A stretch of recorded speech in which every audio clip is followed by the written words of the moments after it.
I am here with the Hamilton Beach 2-speed hand blender. Let's open it up and see what's inside. Inside the box, we have a food processor attachment, instructions, a whisk attachment, and the immersion blender itself. I do love that it comes with so many attachments, so you have an all-in-one feature in case you're doing a recipe. I can mince my garlic in here, whisk up some sauces here, and of course, if I want to make soup, use my hand blender all in one appliance instead of pulling out anything else and dirtying up any more dishes. But the number one thing I like to test when I open up any blender is how well can it crush ice? Because if it can crush ice, it can do just about anything. Let's put it together. Very easy to attach and detach.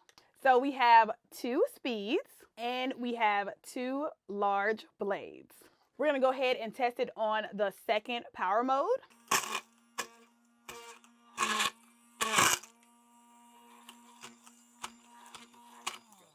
Wow, you guys, I am thoroughly impressed. I just tested one that was meant for professionals, and this Hamilton Beach one did way better.